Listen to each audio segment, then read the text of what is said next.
గౌరవనీయులు రాష్ట్ర ముఖ్యమంత్రి గారు ఈ సభను ఒక నిమిషం కొద్దిగా ఓపిక ఉండాలి అధ్యక్ష. చాలా విషయాలు మాట్లాడేది ఉంది, తొందరపడకండి రాజగోపాల్ గారు. అయితే గౌరవ ముఖ్యమంత్రి గారు ఈ సభను తప్పుదోవ పట్టించే విధంగా కొన్ని వ్యాఖ్యలు చేశారు. సభ యొక్క రికార్డులు సరిచేయాల్సినటువంటి అవసరం ఉంది కనుక నేను ఈ అవకాశం తీసుకున్నాను అధ్యక్ష. ముఖ్యమంత్రి గారు మాట్లాడుతూ పోతిరెడ్డిపాడు ప్రాజెక్టు పైన మా నాయకులే కొట్లాడారు, ఆ రోజు రాజశేఖర రెడ్డి గారి క్యాబినెట్లో ఉన్నటువంటి మంత్రులు మాట్లాడలేదు అనేటువంటి మాట వారు మాట్లాడినారు.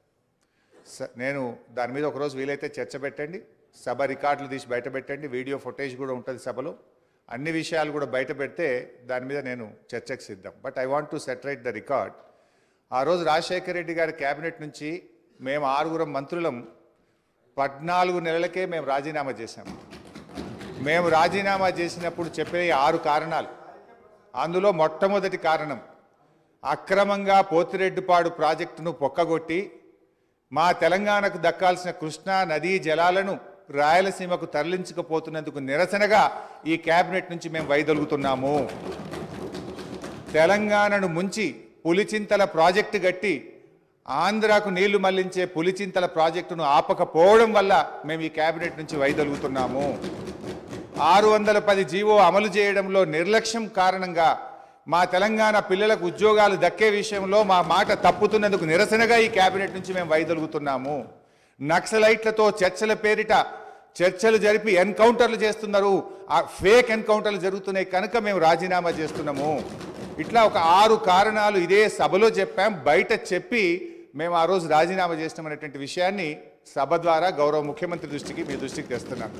రెండో విషయం, ఇదే సభలో అదే పోడియం దగ్గర మీరు రికార్డులు తీయండి, నా చేతిలో ప్లే కార్డ్, మేము ఆ రోజు ఉన్న మా పద్మారావు గౌడు శాసనసభ్యులం పోతిరెడ్డి ప్రాజెక్టును వెంటనే ఆపాలని చెప్పి 45 రోజులు మొత్తం బడ్జెట్ సెషన్ మొత్తం పోతిరెడ్డిపాడు ప్రాజెక్టు ఆపాలని మేము అక్కడి నుంచి, కీర్తిశేషులు పీజేఆర్ గారు ఒక్కడు కాంగ్రెస్ పార్టీ నుంచి ఇక్కడి నుంచి కొట్లాడిండ్రు ఒక్కడే. ఆ రోజు మంత్రులుగా ఉన్న చాలా మంది పెదవులు ముచ్చుకొని ఇక్కడ కూర్చున్నారు తప్ప ఆ రోజు మాతో గొంతు కలిపింది ఒకే ఒక్కడు పీజేఆర్. ఆ పీజేఆర్ తనయుడు విష్ణువర్ధన్ రెడ్డి కూడా ఈరోజు మాతోనే ఉన్నాడు. రెండో విషయం I would like to clarify. నేను విషయాల్లో చర్చలకు పోతే చాలా చెప్పాలి కానీ just I'm trying to give the clarification. ఇది ముఖ్యమంత్రి గారు చెప్పిన పోతిరెడ్డిపాడు విషయం. రెండో విషయం, ముఖ్యమంత్రి గారు మాట్లాడుతూ నేను శాసనసభ్యుడు కాకుండా మంత్రిని చేసిన ఘనత కాంగ్రెస్ పార్టీదని వారు మాట్లాడినారు. ఆ కాంగ్రెస్ పార్టీని అధికారంలో తెచ్చిన ఘనత టీఆర్ఎస్ పార్టీది. ఆ రోజు చంద్రబాబు నాయుడు గారు తెలుగుదేశం హయాంలో వీరు ఓడిపోయి కనీసం ప్రతిపక్ష హోదా దక్కకుండా పూర్తిగా దిగజారిపోయినటువంటి కాంగ్రెస్ పార్టీకి జీవం పోసింది కేసీఆర్ గారు, టీఆర్ఎస్ పార్టీ. ఎందుకంటే నేను ఆ రోజు ప్రణబ్ ముఖర్జీ గారితో హిమాచల్ భవన్లో చర్చలు జరిగినప్పుడు కీర్తిశేషులు వెంకటస్వామి గారు, గౌరవనీయులు మాజీ ఎంపీ సురేందర్ రెడ్డి గారు, కేసీఆర్ గారు, ఆలే నరేంద్ర గారు, నేను ఆ చర్చల్లో ఉన్నాను. కేసీఆర్ గారు ఆ రోజు మాట్లాడుతూ ఆ అలయన్స్ చర్చలు జరిగినప్పుడు తప్పకుండా ఈ రాష్ట్రంలో కాంగ్రెస్ పార్టీ అధికారంలోకి తెస్తాం, దేశంలో కూడా అధికారంలోకి వస్తుందంటే ఆ రోజు ప్రణబ్ ముఖర్జీ గారు మాజీ రాష్ట్రపతి గారు అన్న మాట I was part of the discussion. Chandrashekar garu మీరు అన్నట్టు నిజంగా కాంగ్రెస్ పార్టీ అధికారంలోకి వస్తే నువ్వు నా ఇంట్లో కూర్చొని తెలంగాణ రాష్ట్రం తీసుకొని పో, నిజంగా అధికారంలోకి వస్తుందా అని ఆయన అన్నారు. ఆ రోజు మేం పొత్తు పెట్టుకోవడం వల్లనే ఆ రోజు కాంగ్రెస్ పార్టీ అధికారంలోకి వచ్చింది తప్ప మీరేదో గెలిస్తే మాకు పదవులు ఇచ్చారు కాదు. మేము కాంగ్రెస్ పార్టీకి భిక్ష పెట్టినాం, మేము కాంగ్రెస్ పార్టీని అధికారంలో తేవడానికి ఆ రోజు సహకరించమనే విషయాన్ని గుర్తు చేస్తా ఉన్నా. అధ్యక్ష, కేసీఆర్ గారి గురించి కూడా వారు మాట్లాడినారు. Just I'm trying to set right the record. నేను స్పీచ్ ఇవ్వడం లేదు, స్పీచ్ ఇచ్చినప్పుడు నేను ఇంకా చాలా విషయాలు చెప్తా, ఓన్లీ రికార్డ్ సెట్ రైట్ చేసే ప్రయత్నం చేస్తున్నా. వారు ఏం మాట్లాడినారంటే కేసీఆర్ గారిని మేము ఎంపీ చేసినామని చెప్పి మాట్లాడుతున్నారు. కేసీఆర్ ఆ రోజు కాంగ్రెస్ పార్టీతో పొత్తు పెట్టుకున్నప్పుడు కేసీఆర్ గారి గురించి ఒకటే విషయం చెప్పి నేను ముగిస్తే అధ్యక్ష, ఓన్లీ 1 మినిట్ అధ్యక్ష, 1 మినిట్ అధ్యక్ష, ఆ రోజు 1 మినిట్ అధ్యక్ష, only I'm trying to set right the record. నేను స్పీచ్ ఇవ్వట్లేదు, రికార్డు కరెక్షన్ మాత్రం. ఒకటే నిమిషం అధ్యక్ష, సీనియర్ శాసనసభ్యులు ఒకటే నిమిషం అధ్యక్ష, I will take only 1 minute, 1 minute అధ్యక్ష. ఆ రోజు నిజంగానే కేంద్రంలో ఆ రోజు కాంగ్రెస్ పార్టీ అధికారంలోకి వచ్చినప్పుడు సోనియా గాంధీ గారి అధ్యక్షంలో యూపీఏ సమావేశం జరిగింది. ఆ యూపీఏ సమావేశంలో సోనియా గాంధీ గారు కేంద్ర మంత్రివర్గంలో కేసీఆర్ గారిని చేరమన్నప్పుడు కేసీఆర్ గారు ఒక మాట చెప్పారు, కామన్ మినిమం ప్రోగ్రాంలో తెలంగాణ అంశం పెడితేనే నేను క్యాబినెట్లో చేరతా, నేను పదవుల కోసం రాలేదు, తెలంగాణ కోసం ఢిల్లీకి వచ్చినా అని చెప్పిండు కేసీఆర్ గారు. ఆ రోజు కామన్ మినిమం ప్రోగ్రాంలో పెట్టి ఉభయ సభలను రాష్ట్రపతి గారు ఉద్దేశించిన సభలో రాష్ట్రపతి గారు తెలంగాణ రాష్ట్ర ఏర్పాటును సంప్రదింపుల ద్వారా చేస్తామని చెప్పించింది కేసీఆర్ గారు. నాడు తెలంగాణ ఉద్యమంలో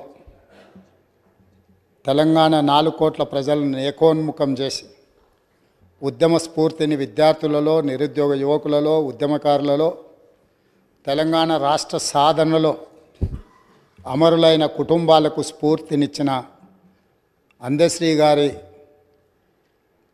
కవిత్వంతో ప్రారంభిస్తే తెలంగాణ ప్రజలందరికీ కూడా ఈ ఉద్యమ స్ఫూర్తితో పరిపాలన అందించాలనుకున్న కాంగ్రెస్ పార్టీ విధానాలు తెలుస్తాయని భావిస్తూ ఏందిరా తెలంగాణం, ఎలా మూగబోయింది జనగానం, ఏందిరా తెలంగాణం, యముల పాలవుతుంది మాగానం, రాష్ట్రమొస్తే కుక్కలా కాపలా ఉంటానంటివి, మక్కువతో పలికిన మాటలేమాయే, అధికారం వచ్చే అహంకారముతో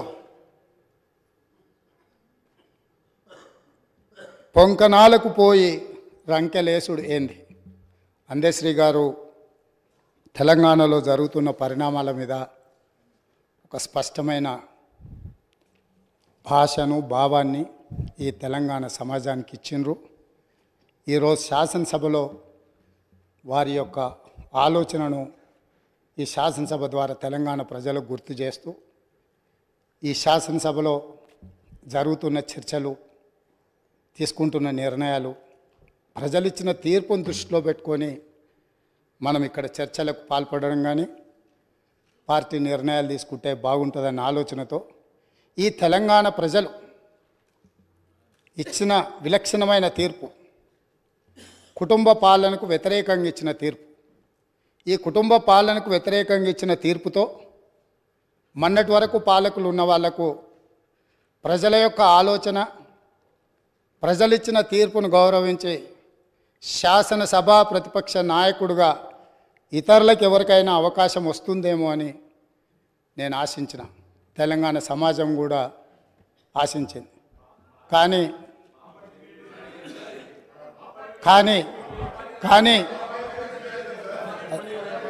కానీ ఇవాళ శాసనసభ ప్రతిపక్ష నాయకుడిగా వాళ్ళ శాసనసభ్యులు అందరూ కలిసి ఎన్నుకున్న తర్వాత కుటుంబ పాలనకు వ్యతిరేకంగా ప్రజలు ఇచ్చిన తీర్పును గౌరవించాలన్న ఆలోచన ఆ పక్షాన లేదు. రెండవది, కనీసం శాసనసభలో ప్రసంగమైన ప్రజల యొక్క సమస్యల్ని ప్రస్తావించడానికైనా అనుభవజ్ఞులైన చాలామంది శాసనసభ్యులు, గతంలో చాలా సంవత్సరాలుగా మంత్రులుగా పనిచేసిన అనుభవం ఉండి ఉప ముఖ్యమంత్రులుగా పనిచేసిన అనుభవం ఉన్న వాళ్ళైన చర్చను ఒక మంచి సాంప్రదాయాన్ని నెలకొల్పడానికి ప్రారంభిస్తారేమో అని మేము అనుకున్నాం. అయినా కూడా తెలంగాణ ప్రజల్ని నిరాశపరిచిండ్రు. ఇక్కడ కూడా కుటుంబానికి తప్ప అర్హులకు ఎవరికీ అవకాశం లేదు, అర్హులకి ఇక్కడ స్థానమే లేదు అని చెప్పి చర్చను ప్రారంభించడం ద్వారా ఈ పార్టీ కుటుంబ పాలనకే పరిమితం అవుతుంది.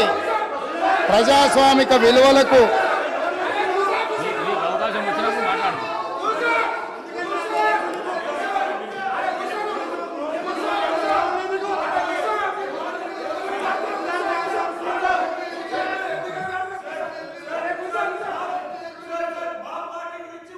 Sir,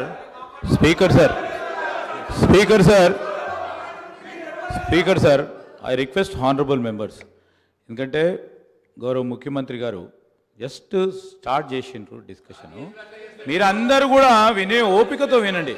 meaningful డిబేటే జరిపిద్దాం. So we will, అరే కమాన్, అరే సార్ మీరు ఓపికతో ఉండాలి సార్, వాళ్ళంతా కూడా ఇంకా అధికార పక్షంలో ఉన్నారని అనుకోవద్దు. ప్రతిపక్షంలో ఉంటే మేము ప్రతిపక్షంలో ఉన్నామని అనుకుంటే ఇబ్బంది అవుతుంది. సో దయచేసి నేను గౌరవ సభ్యులందరినీ కోరుతా ఉన్నాను, సభా సమయం వృధా చేయొద్దని నేను వారందరినీ కూడా కోరుతూ, మరి ఎందుకంటే మళ్ళా తదుపరి కౌన్సిల్లో కూడా వారు రిప్లై ఇచ్చేది ఉంది కనుక దయచేసి సభ్యులందరినీ కూడా సహకరించమని కోరుతాను. ముఖ్యమంత్రి గారు. అధ్యక్ష,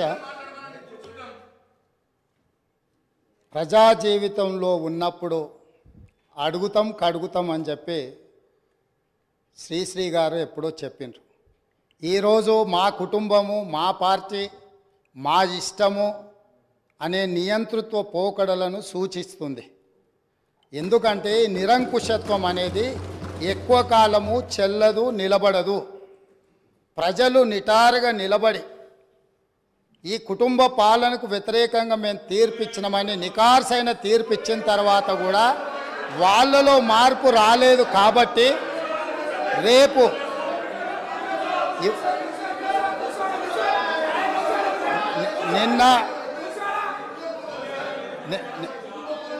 నిన్న ఇక్కడున్న వాళ్ళను అక్కడికి పంపినరు.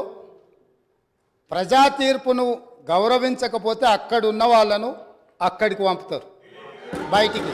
కాబట్టి వాళ్ళ ఇష్టము, వాళ్ళు ఇట్లా ఉండకుంటే మంచిదని నేను అనుకుంటున్నాను. మేము ఇట్లనే ఉంటామంటే వాళ్ళని ఎక్కడికి పంపించాలనో ప్రజలకు తెలుసు. కాబట్టి నాకేం అభ్యంతరం లేదు, ఇది వాళ్ళ పార్టీ ఇష్టం.